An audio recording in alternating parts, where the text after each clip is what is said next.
Quiero que le digas a la persona que tiene allí a tu lado, pregúntale, ¿qué tiene de malo solo una probadita?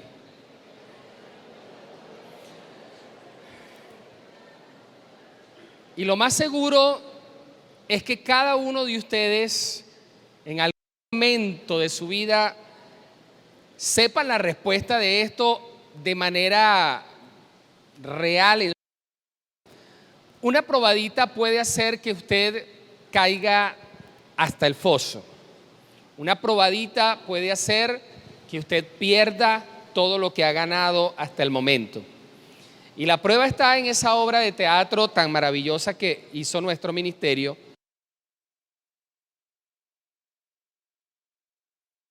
Comienza a buscar más, siempre desea más.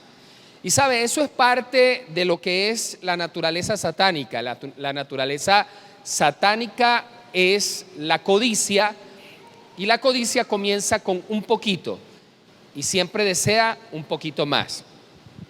Si alguno pudo en algún momento tener un vicio, usted recuerda seguramente cómo comenzó ese vicio. Yo recuerdo, y sé que muchos dirán, pastor, ¿en serio usted estuvo metido en eso? Sí. Yo estuve metido en la droga desde los 11 años hasta los 16 años. El Señor me liberó a los 16 años de la droga. Lo conocí e inmediatamente pues dejé la droga. Fue algo milagroso. No todos pueden hacer eso. Pero yo recuerdo que a los 11 años comencé con el cigarrillo. 11 años vivía prácticamente en la calle, me la pasaba en la calle. Y a los 11 años probé el cigarrillo y al cabo de unos 2-3 meses me dieron marihuana. Pero también probé la pega y otras drogas más.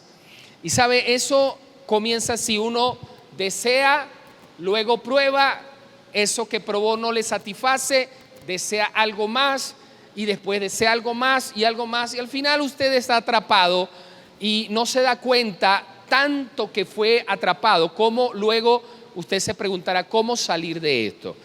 Yo entiendo que el milagro lo tiene que hacer Dios y en cada uno de nosotros el milagro lo ha hecho el Señor. Amén. Ahora, hablando de esto, de tentación, ¿qué tiene de malo solo una probadita? Hay una historia que me gusta mucho porque ilustra claramente lo que es la tentación o cómo funciona la tentación. Y es la historia de los indígenas de las regiones heladas del norte de América, específicamente para allá, para la zona de Alaska. La manera en que ellos cazan es bien típica, porque cuando ellos van a cazar, ellos no agarran y hacen una trampa de la noche a la mañana, sino que ellos utilizan la técnica de la desensibilización sistemática. Y usted dirá, ¿qué significa eso, pastor? Bueno, se lo voy a explicar. Normalmente los indígenas de esa zona, indígenas Cheyenne, indígenas de tipo de esos indígenas nórdicos, ellos utilizan la técnica de ir cebando la presa. Diga conmigo, cebando la presa. Dígalo otra vez, cebando la presa. Así que al principio lo que ellos van haciendo es que van colocando ciertos caminitos con una porción de comida donde el animal, y precisamente conejos es lo que ellos comen mucho allá, va comiendo y bueno, ese día lo dejan así sin no lo cazan, sino que luego van abriendo más el camino y van colocando más comida. Así que al día siguiente el conejo llega, come un poquito acá, luego come un poquito allá. Luego en la tarde el indígena va abriendo más el camino y le van colocando más comida. ¿Sabe? Al cabo de un tiempo, el conejito ya tiene un camino hecho y está cebado. Pero el conejo no viene solo, sino que el conejo entonces viene con otros más. ¿Sabe? Síganme los buenos. Allá hay comida. Y comienzan entonces a pasar por ese camino una gran cantidad de conejos. Y ya después de unos 15 días aproximadamente, entonces tienen en ese lugar un montón de conejos que van a ir comiéndose a uno por uno para que no se den cuenta los demás conejos que falta uno dentro de ese grupo de conejos. Y sabe, cuando yo pienso en esto, yo digo, es que la tentación es así. La tentación del ser humano, precisamente de nosotros, es así. A veces pensamos, y muchas veces cuando alguien cae en una tentación, en algún pecado, nosotros le preguntamos: ¿y qué fue lo que te pasó? Y nosotros queremos justificar y decir: no sé lo que pasó, fue de repente, me ocurrió de repente. Y esa es la peor mentira que podemos meter. Dile al que está al lado: la peor mentira que podemos meter. Porque escuche esto, la tentación no llega de sopetón, sino que ella va cebando a la presa, a usted y a mí. Y si nosotros caemos en esa ceba, tarde o temprano vamos a estar sumidos en ese pecado. Porque ella va llegando de poco a poco. Escuche esto, de poco a poco. Y es allí donde nosotros debemos tener mucho cuidado y decir: óyeme, yo como que estoy siendo cebado por una tentación. Y cuando te das cuenta, entonces puedes retroceder y puedes encaminarte hacia algo diferente. Amén. La tentación usa entonces la desensibilización como su herramienta principal. Fíjate que la palabra desensibilizar es hacer que tú pierdas el sentido común de algo. Y es lo que le pasa, por ejemplo, a los médicos.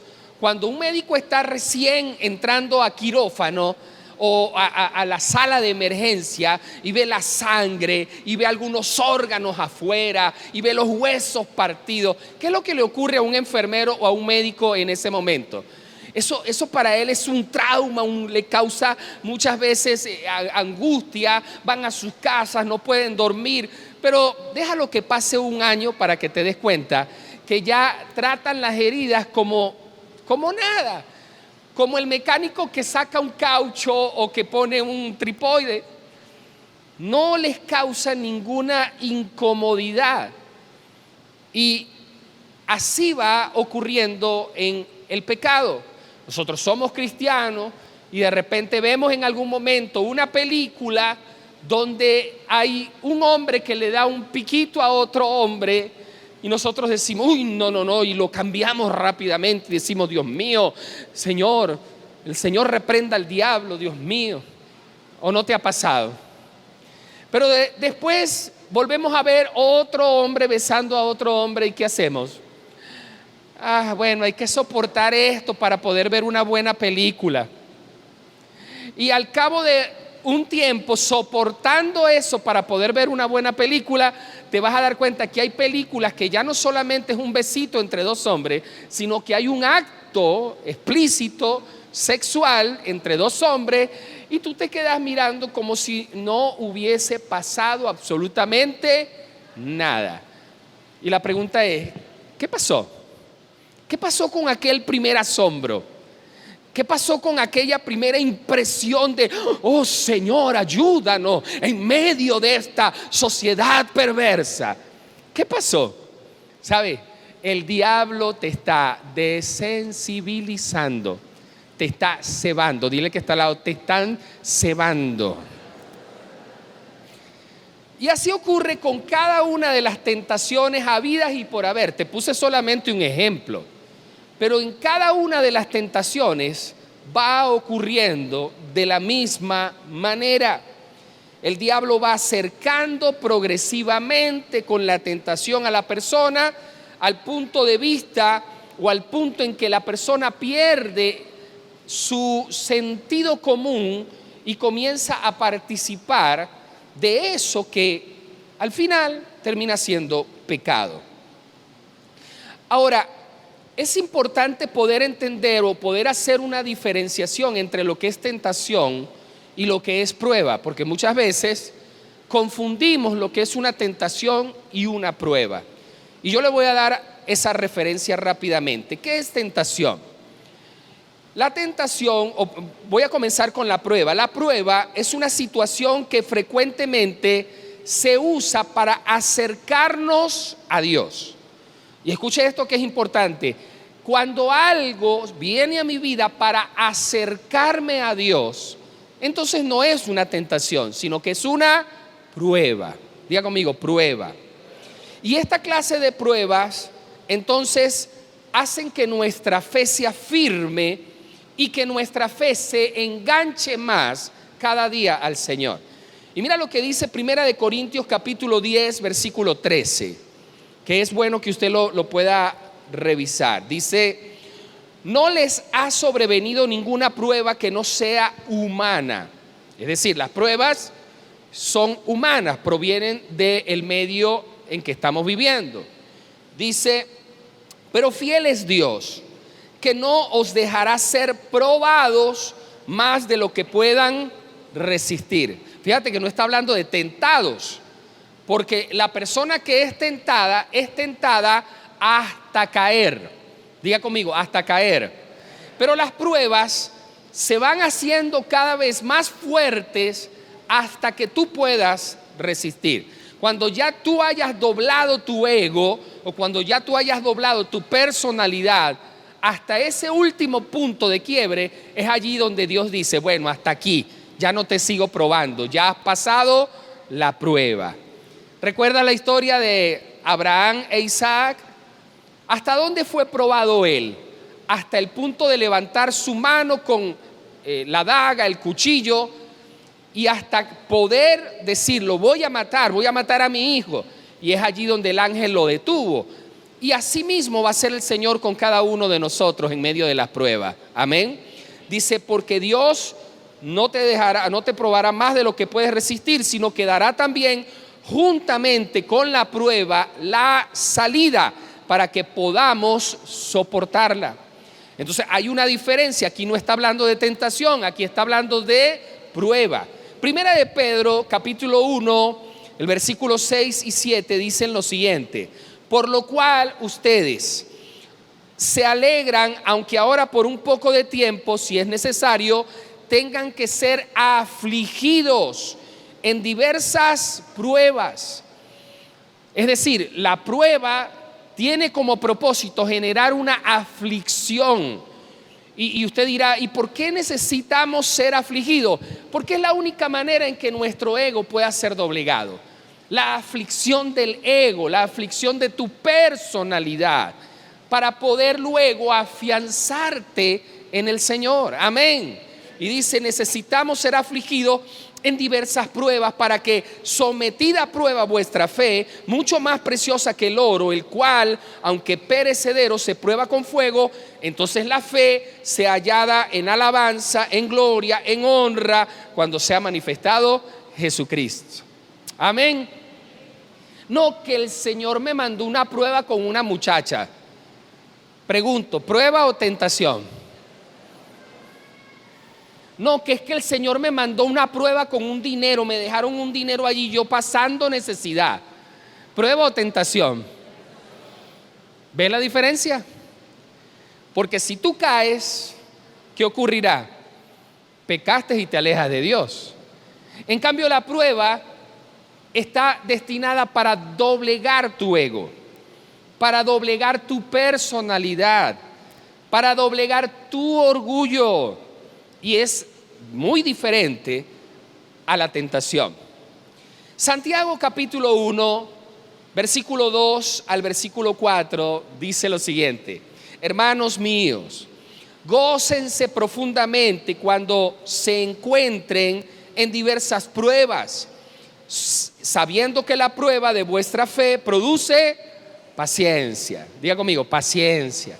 Y este es un versículo que hay que analizar muy bien, pero eso es una prédica diferente. ¿Cómo es posible que una prueba produzca paciencia? Y mira lo que dice: pero tenga la paciencia su obra completa, para que seáis perfectos y cabales, sin que les falte cosa. Es decir, que la prueba te llevará a estar completo en el Señor. ¿Cuántos dicen amén? Pero la tentación es diferente. Cuando hablamos de tentación decimos que es una prueba que tiene, también se habla como prueba, pero tiene un destino diferente, que tiene como propósito seducir y hacer pecar a la persona, para así separarlo de Dios. Mira esto: Job, Un ejemplo claro. Cuando el diablo le llega a Dios allí a decirle, ¿no has considerado a tu siervo Job? O Dios le dice, ¿no has considerado a mi siervo Job, varón justo?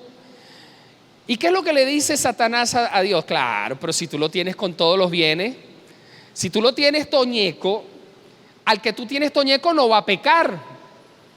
Y es allí donde Dios le dice, dale, pruébalo. ¿Qué le dice Dios? ¿Qué le dice?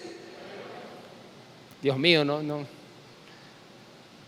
no le permitas al diablo hacer eso.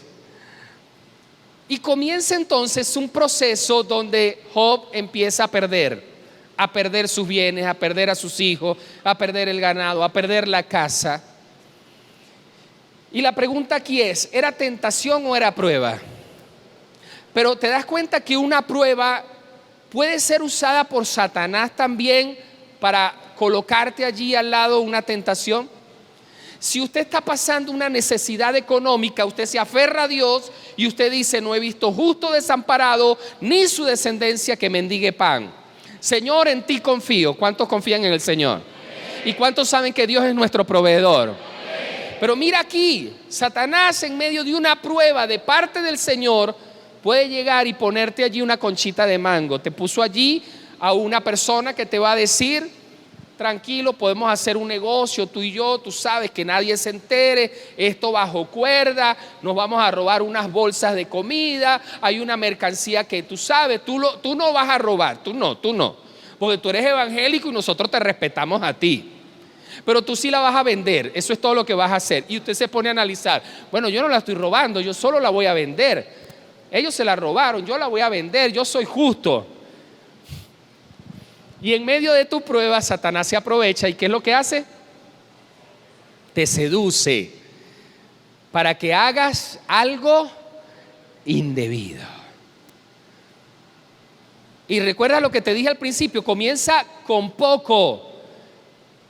Y usted vendió una harinita, pero después le ofrecen un camión y dice, así como vendiste la harinita, puedes vender este camión. Y terminas tú enrollado en una red de mafiosos. Y cuando Dios te habla, tú dices, ¿y cómo llegué yo aquí? ¿Cómo llegué yo a todo esto? De a poco a poco. Así que ten cuidado y entiende que en medio de la prueba Satanás también puede estar ahí aprovechándose. Mateo 4:1.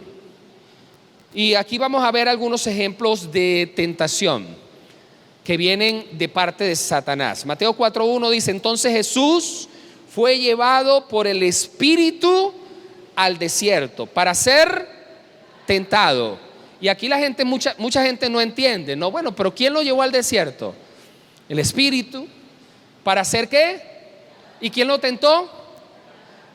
Satanás. Porque fíjate que esa necesidad de tentación tiene que ver con la naturaleza humana. Para que cuando tú digas, yo no puedo soportar la tentación, entonces Dios Padre te va a decir, ¿y cómo mi hijo sí la pudo soportar? ¿Cómo mi hijo sí pudo soportarla? Si él la soportó, siendo hombre, tú también la puedes soportar. Amén. Aquí hay una tentación en base a una necesidad y ya voy a explicar un poquito sobre eso. Primera de Tesalonicenses capítulo 3 versículo 5 dice, por eso también yo, no pudiendo soportar más, envié para informarme de vuestra fe, pues temía, y aquí estaba hablando Pablo de un temor que él estaba presentando, y dice, pues temía que os hubiera tentado el tentador. Mira lo que dice, pues temía que os hubiera tentado el tentador. ¿Quién es el tentador de nuestras vidas? Satanás. Pero la Biblia nos dice otra cosa. Y ya vamos a ver quién es el tentador real de nuestras vidas. Aunque el tentador maestro es Satanás, hay un tentador que vive con nosotros día a día. Y ya lo vamos a explicar un poquito.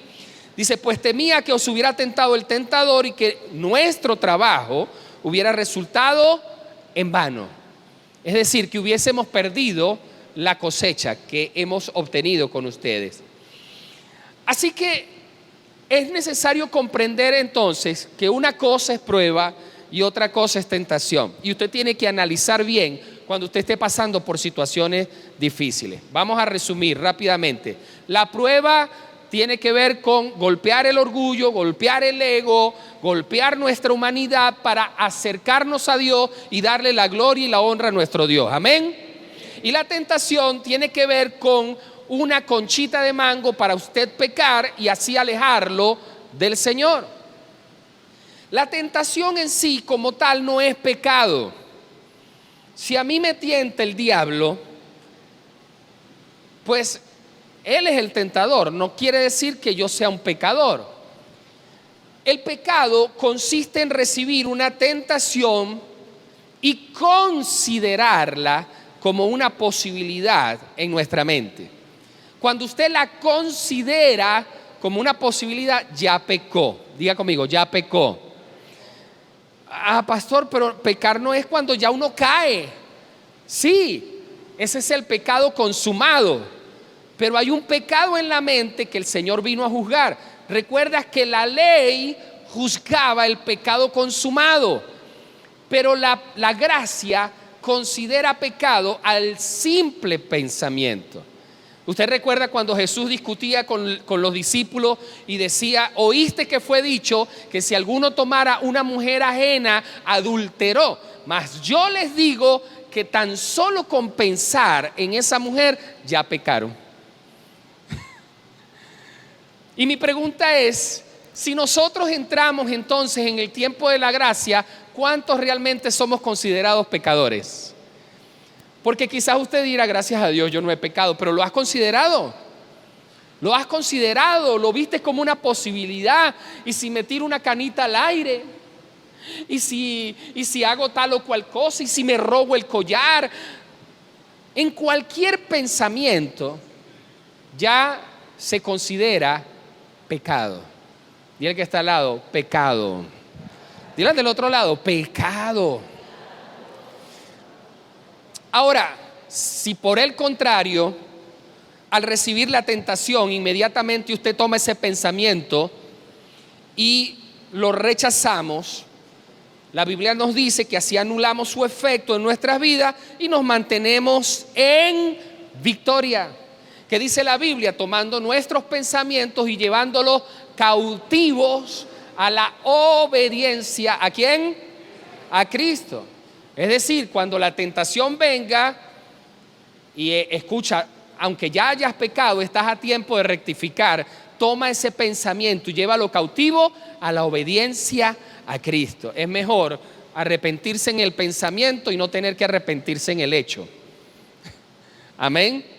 Porque todo hecho trae su consecuencia. Ay, pastor, gracias a Dios que me lo dijo a tiempo. Pues hágalo. Y yo creo que cada segundo de nuestra vida estamos tentados, ¿o no? Tentación por aquí, tentación por allá. Usted ha tenido la tentación de quedarse en su casa el día de hoy y pudo vencerla y ahora está aquí en este lugar. Gloria a Dios. Pero cuando la sábana estaba arropándolo allí, ¿verdad? Y el aire acondicionado bien frito, ¿qué dijo? Hoy no voy a la iglesia. Y después usted se levantó y dijo: llevo todo pensamiento de flojera cautivo a la obediencia a Cristo. Gracias, Dios. Le felicito, han vencido el día de hoy. Dile que está al lado: has vencido el día de hoy.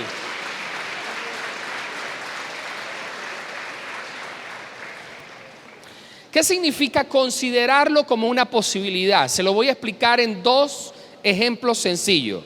El primer ejemplo: el hombre que tiene una presión económica por deudas. ¿Sabe? Ese hombre que se enredó la vida. Y normalmente uno se enreda cuando uno administra dinero. Es horrible. Porque entonces tú administras dinero de una empresa o quizás el dinero de la casa para alguna cosa en específico, y nosotros utilizamos, o el diablo más bien utiliza, nos ha enseñado, nos ha acostumbrado la técnica de abre un hueco para llenar otro hueco. Sí sabe lo que es eso, ¿verdad? Bueno, pero pídele prestado a la empresa y el fin de semana que cobra se lo pagas. Así que usted agarra dinero, tapa este hueco y el fin de semana, cuando te toca reponer, ¿qué hace usted? Piensa, lo repongo el viernes que viene. Y en el transcurso de la semana te sale otro hueco, tomaste otra vez, llenaste aquí otro hueco, ya no tienes dos huecos que llenar, un hueco que llenar, son dos huecos que llenar. Y cuando te das cuenta, has caído en una trampa y estás hundido en un tremendo hueco. Y usted dice, ¿ahora cómo lleno esto? Y ahí viene la tentación. Y la tentación entonces te dice, tranquilo, hay un buen negocio que podemos hacer. Y ese negocio es un negocio fraudulento. Considerarlo como una posibilidad es pensar y decir, bueno, realmente se ve bueno lo que me están proponiendo. Listo. Ya pecaste. Porque al solo decir, bueno, se ve bueno este negocio, listo, ya pecaste. Ahí te toca ir delante del Señor a arrepentirte de tu pecado. Y es por eso que a mí me gusta mucho cómo los católicos piden perdón. ¿Usted ha visto cómo los católicos piden perdón? ¿Quién fue católico aquí? Levante la mano los que fueron católicos. ¿Cómo piden perdón los católicos? No, por mi culpa. No, ese no. Pido perdón por todos los pecados cometidos, sea de palabra,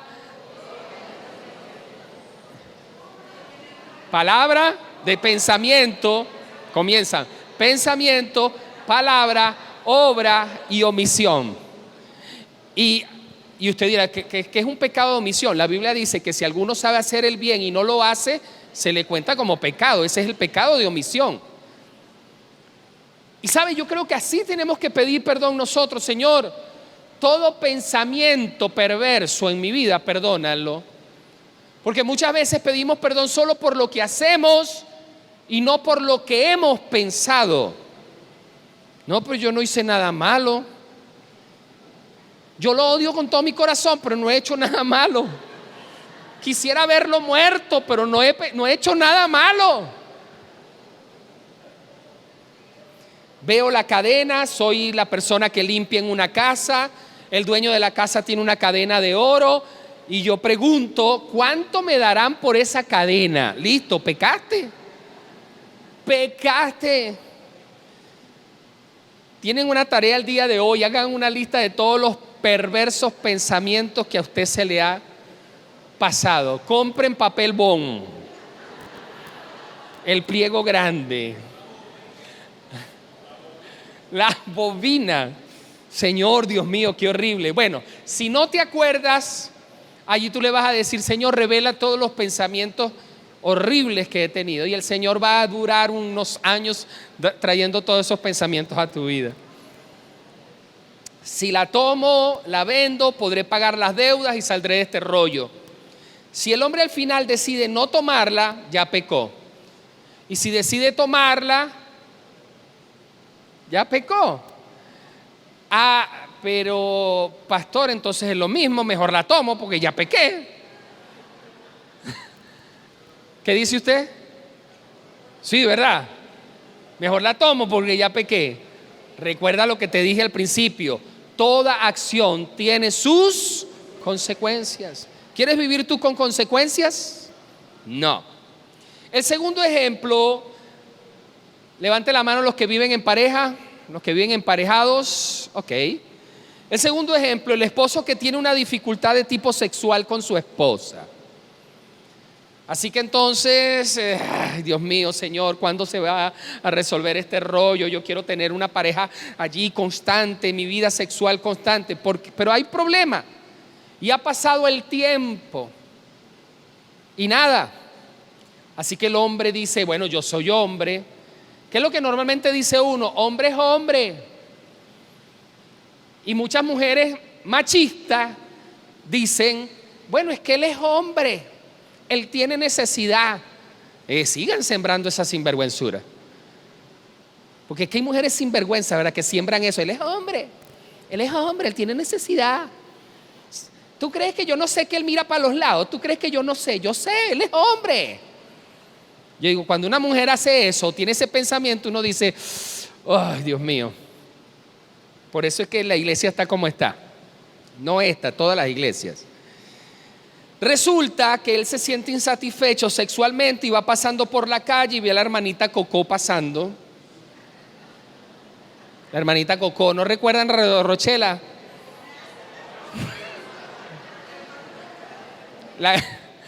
La coconaza. Venga, hermana, para despojarla. ¿Te puedes imaginar? El hombre la mira, pero él aprendió en la iglesia que la segunda mirada es la pecaminosa, ¿verdad? Sí, porque la segunda mirada es la pecaminosa, así que le echa solo una completa, así, solo una completa.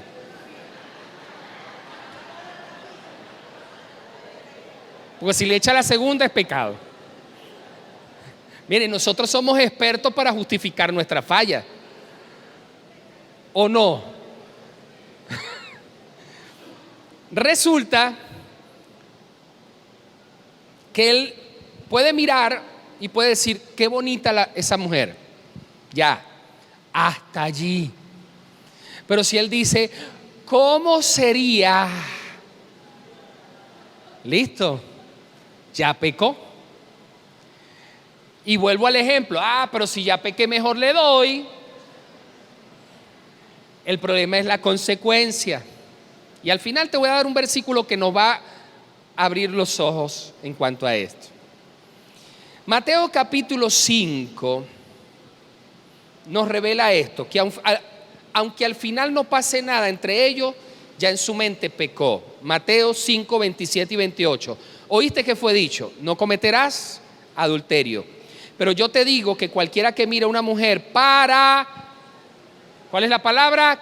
Codiciarla, ya adulteró con ella en su corazón. Ay, Señor, hoy vamos a tener que hacer un proceso de liberación y sanidad emocional aquí.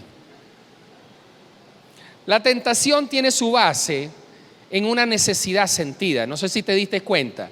En los dos ejemplos que te di, hay una necesidad sentida. Y yo tengo que aprender que donde yo tengo necesidad, allí seré tentado. Yo no voy a ser tentado en algo que yo no necesito. Por eso, cuando nosotros vamos a escoger personas para el ministerio de administración, por ahí estaba Iris, allá está, que es la que escoge las personas para el ministerio de finanzas, donde se recoge la ofrenda y donde hay platica en efectivo, nosotros decimos que esa persona no debe tener necesidades económicas profundas.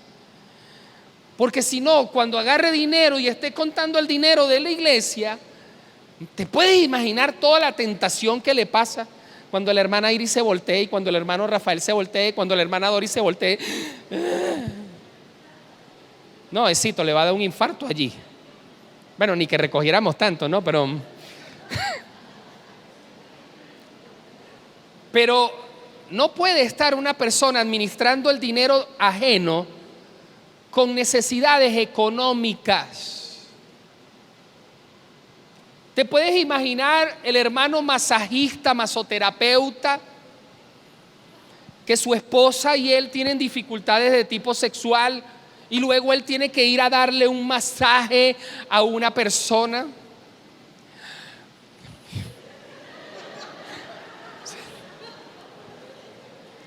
No me lo puedo imaginar. ¿O usted sí se lo puede imaginar? ¿Verdad que no? ¿Por qué se ríen tanto, Dios mío? ¿Cómo es que dice el dicho? El que se ríe es porque ají come. No, mentira.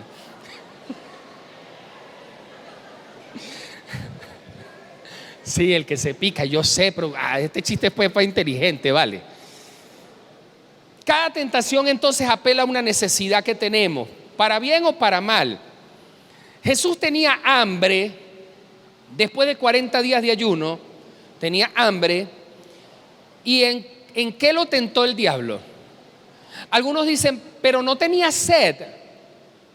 No, Jesús no tenía sed, porque Jesús no era loco. Jesús hizo un ayuno con agua, pero no comió alimento sólido. ¿Y dónde lo tentó? en alimentos sólidos. Mira las piedras. ¿Qué tal si la agarras, la conviertes en pan y te lo comes? Había una necesidad allí. Pero no cayó en la tentación. ¿Es pecado tener hambre? ¿Es pecado tener hambre? ¿Es pecado tener necesidad sexual? ¿Sí o no? No. Todo ser humano fue formado con necesidades sexuales. Y desde que tienen 9, 10, 11, 12 años, los muchachos tienen necesidades de tipo sexual. Pero eso no significa que van a caer. Porque para eso el Señor nos ha dado, ¿verdad?, métodos, que no los voy a hablar hoy, para poder tener liberación de esas tensiones sexuales. Amén. Entonces, ¿qué debemos hacer? Revisar nuestras necesidades. La tentación es así, siempre apela a esa necesidad que tenemos y nos va a tentar a llenar esa necesidad de una manera ilegítima.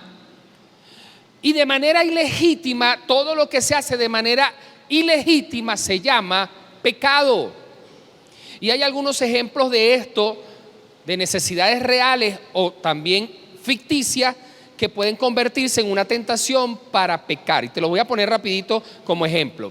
Primero, las necesidades económicas. ¿Son legítimas o no son legítimas las necesidades económicas? ¿Necesitas o no necesitas dinero? Y el que me diga que no necesita dinero, yo digo, bueno, hermano, venga, hágase amigo mío. Todos necesitamos dinero. La iglesia necesita dinero. Y por mucho que usted tenga, creo que todavía seguimos necesitando dinero. Ahora, ¿puede esta necesidad legítima convertirse en una tentación de parte de Satanás cuando te tienta para robar, para que caigas en fraude o hagas fraude a alguien, para que caigas en el azar? Ay, ¿y qué tal si me juego no sé qué loterías hay ahorita? ¿Qué loterías hay ahorita? Pues las hermanas cayeron, pues redondita. Solo lo pregunté para que me dijeran cuáles son las que están. La última que jugué fue el quino, hermano. El triple gordo.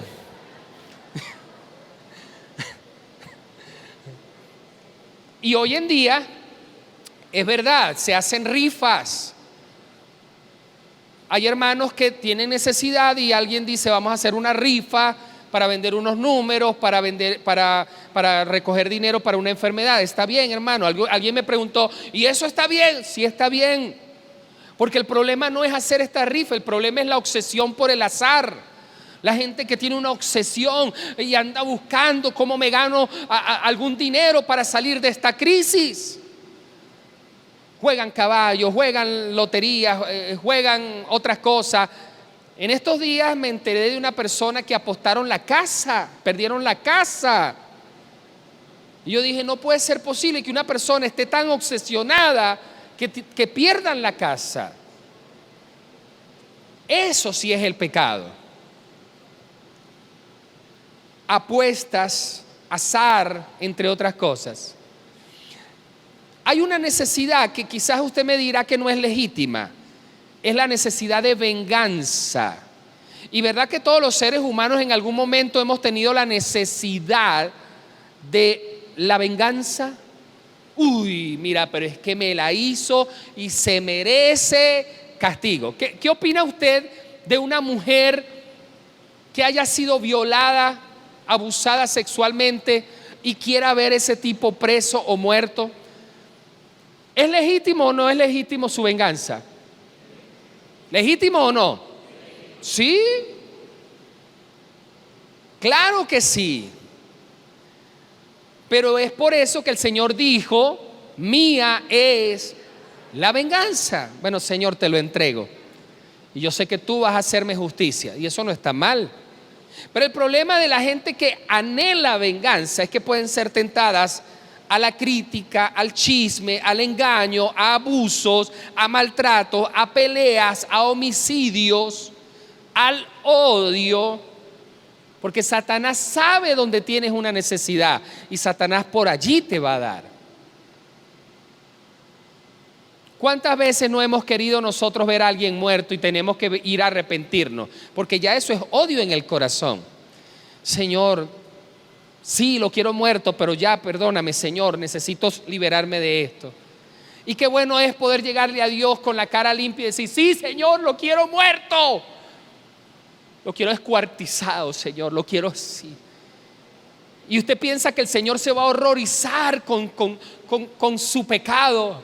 Oh, no, el Señor sabe. El Señor lo conoce todo. Amén.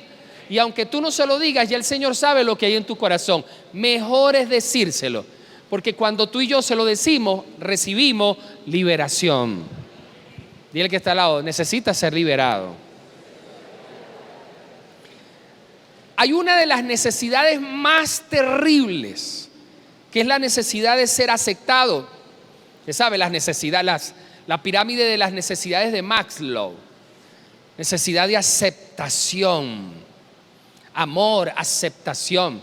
Resulta que esa persona viene desde su casa con rechazo de papá, rechazo de la mamá, rechazo de los hermanos. En la adolescencia la rechazaron porque era gordita. ¿A usted no lo rechazaron porque era gordito cuando adolescente?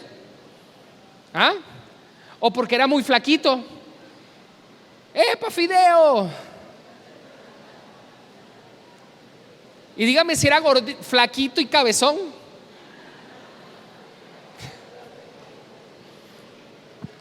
¿Cómo le decían? El fósforo.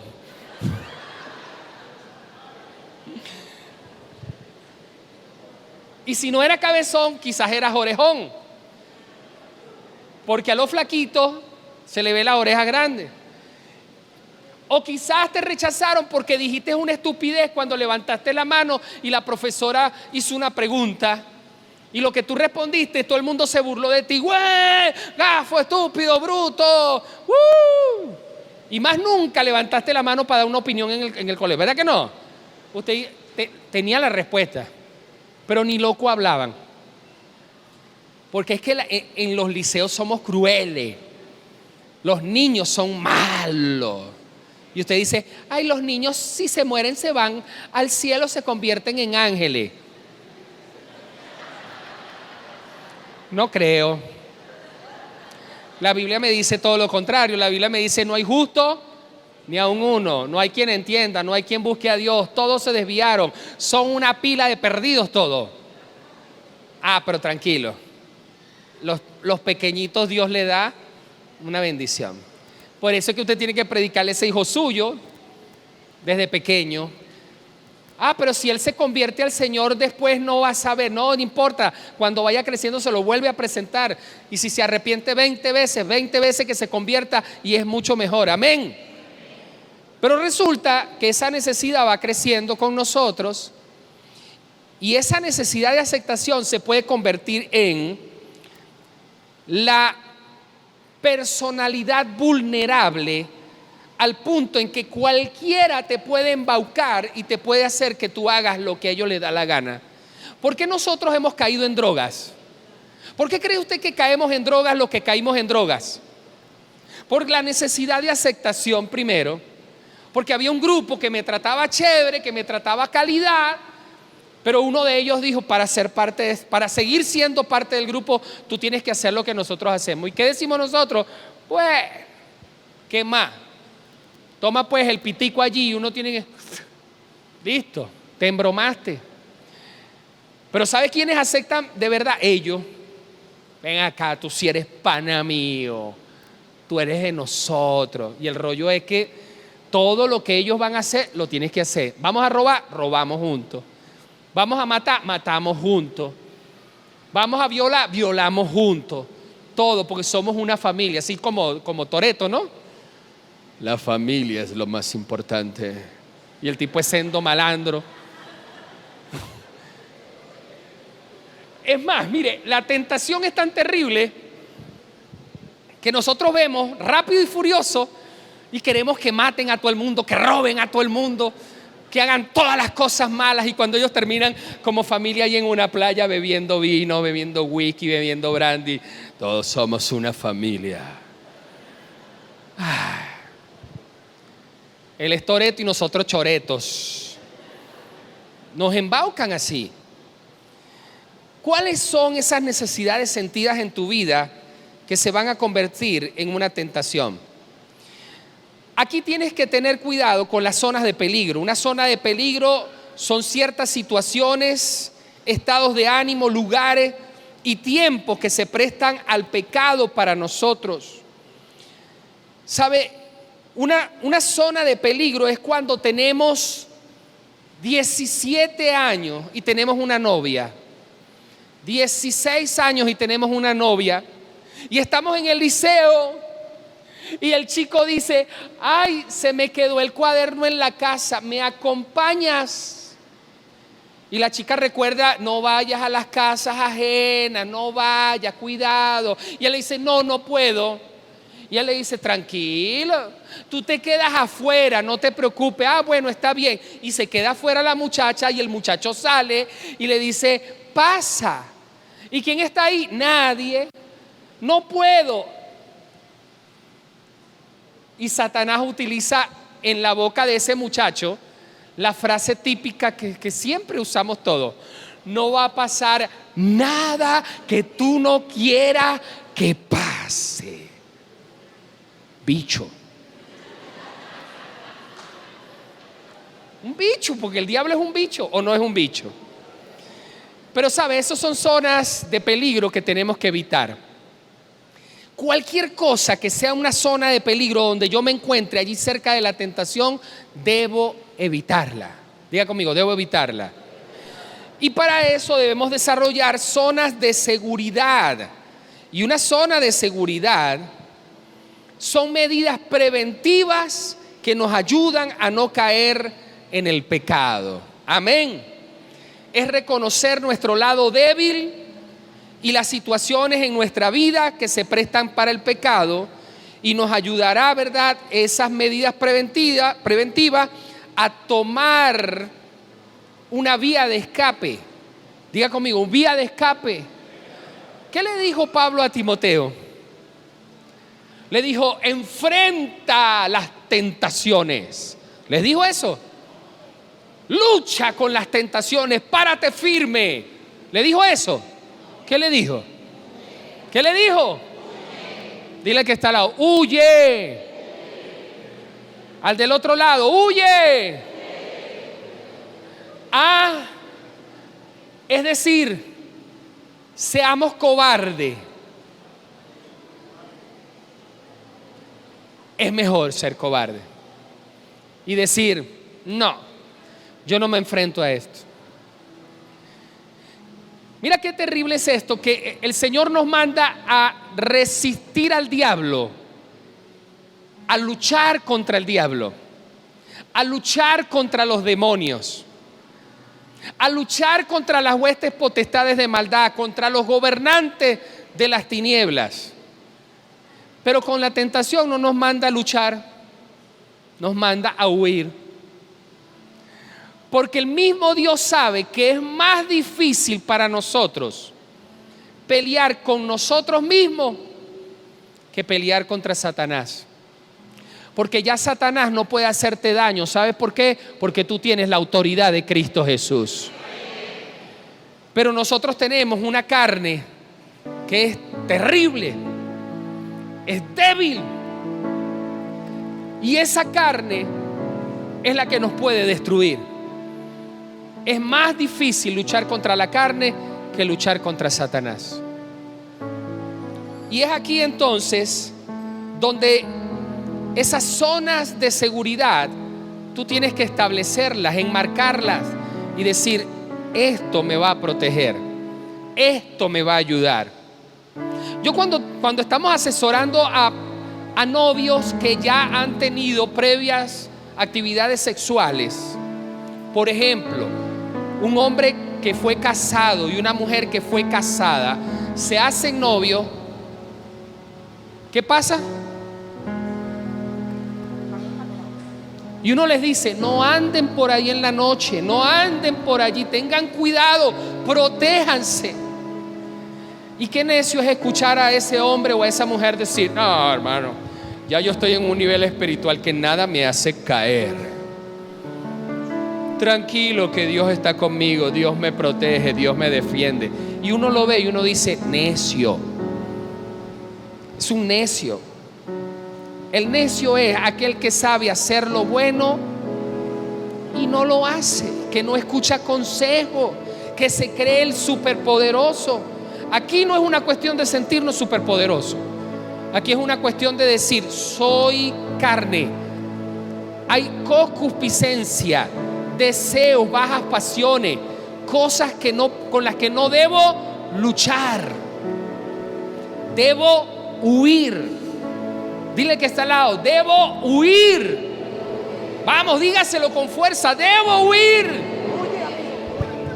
Amén. El Señor me decía, orando por esta serie, me decía, pronto van a salir a la luz pecados que están en la iglesia. Prepárate, hijo. Prepárate. Porque cuando he dado esta serie, en oportunidades pasadas, hay personas que vienen a confesar sus pecados. Pastor, necesito hablar. Y le voy a decir algo, hermano. Si usted necesita hablar, mi esposa, los pastores estamos para escucharle y no les vamos a condenar a ninguno.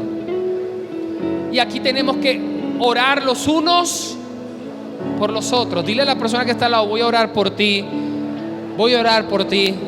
Amén. Voy a cerrar con ese versículo que está ahí. Hebreos 4, versículo 13, dice lo siguiente. Y yo quiero que presten mucha atención a lo que dice. Y lo voy a leer en la Nueva Versión Internacional.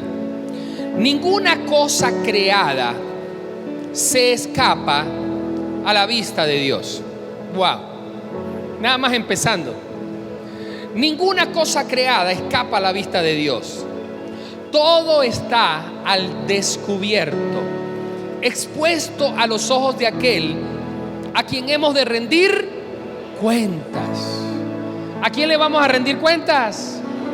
A Dios. El 14 dice, por lo tanto, ya que en Jesús, el Hijo de Dios, tenemos un gran sumo sacerdote que ha atravesado los cielos, aferrémonos a la fe que profesamos. En otras palabras, aferrémonos al Evangelio. Amén. Dile que está al lado, agárrate duro del Evangelio.